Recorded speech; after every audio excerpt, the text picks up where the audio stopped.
Well, I'm Carrie Little, and I'm one of 4 teachers in the Early Learner program. I also serve as the director of the program. There's actually 4 teachers that work here, 4 wonderful people, all with unique gifts and talents, and that's really the same kind of way that we see kids. We see all of the kids that come into this classroom as unique and gifted in different areas. I do think that children in this program learn very quickly that the teachers do have a lot of trust in them. They understand that we're here to help them be successful and get their ideas out. In our planning time, one teacher might be finding one child challenging in an area, and then another teacher might say, oh, I don't see them that way. When they're working in, say, for example, the visual arts, I don't see those struggles. At the core of this program is a very strong image of a child. We see them as coming to us already with gifts and passions and ideas.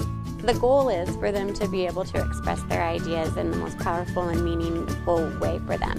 Some children do that through the visual arts, others it's through music, some it's written language, others are more inclined to math, and so it's their ideas that drive us. They foster a great sense of community, and all of the kids that we'd seen come out of here were all very confident, very academically prepared for whether they went into public school or stayed in private schools. Social development was critical for us. The confidence building, the sense of community and mutual respect. Our son, he's very active, but he also has a sensitive side, and I think that's really helped develop sort of his social ability to sympathize, be respectful of others.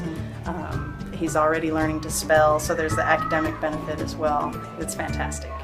They do very well moving on. I often hear from kindergarten teachers that our kids, what they really excel at is their ability to communicate. People often talk about our kids as sounding very sophisticated. You know, as teachers, we don't dummy down the language just because they're 3. We talk to them the same way that I'm talking to you because they deserve our respect. One of the things that's different about this program and very special is that teachers don't need to be the know-all. I think it's tempting when you do know the answers to things to want to try and guide the answers and start fishing for answers, and maybe all of a sudden your questioning is leading to some sort of right answer. It's different here. There are many questions that come out of one question.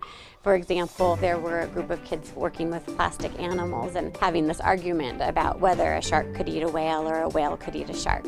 And Becca was watching that conversation, and instead of trying to prove that one child was right or one child was wrong, her approach to it was, how great that you guys have different theories about this. You're disagreeing, it's okay to disagree, there's a respectful way to do that. And so Becca brought that observation to our planning time the next morning and said, I think there's really something there. You know, I don't know the answer, but let's bring it back to the kids at morning meeting.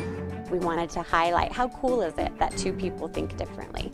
So they presented it at morning meeting, and immediately hands went flying up. So many kids had something to say or some sort of experience, and everybody's opinions were very strong. So at that moment we thought, oh my gosh, this is so great. We love this. We love that there's this heated debate, and this is a great opportunity to show how people learn, and you don't have to walk away feeling angry because somebody disagreed with you. Those kids decided that they would poll the rest of the class, and they took a chart that had everybody's picture on it, and they went up to them, and a plus mark meant you thought a shark ate a whale, and a check mark, I believe, meant that a whale eats a shark. Turned out that in a class of 32, 16 kids thought one way, 16 kids thought another way. And so again, we were like, perfect, this is so great. So clearly there isn't right now a right or wrong answer. And so then in trying to figure that out, we asked the kids, what do you think that we need to figure out? And some kids did name research. They said, we need to go to the library, we need to look at books. They then came up with probably 6 research questions that were interesting to some kids. Now, were all kids totally interested in that? No. A handful of kids spent a great deal of time in the art studio and would draw whales and sharks. And as I'm helping them thinking about the right tools to use, thinking about scale or proportion or color, it was a great way for me to hear what else are they still trying to figure out. What is the concept that's really important here. In the end, it was power. Power was what it was all about. A lot of them explored that through the music studio and dramatic play, turning the music studio into an ocean, and the deeper in the ocean you lived, maybe the more scary or the more powerful you were. In the end, they did come to the conclusion that there are some sharks that eat whales and there are some whales that eat sharks. They are okay with not everything having a definitive, exact answer, and it's actually very freeing as a teacher to study things that we don't know the answers to too. I always would prefer to explore something that I don't know, because I think then I can authentically research with them rather than helping them find the right answer. At the rate that technology is changing, it's hard to say what our kids will need to know, and I think our kids know that it's about honoring other people's perspectives, looking at things from different angles. I think they have a respect for differing ideas, and they have trust in their own ideas. They understand that questioning is okay, it's not a bad thing.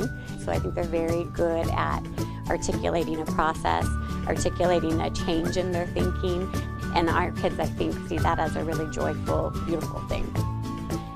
This program is inspired by the schools of Reggio, and so there are several tenets folks in Reggio believe in that we are also very passionate about, and one of those is that partnership with parents.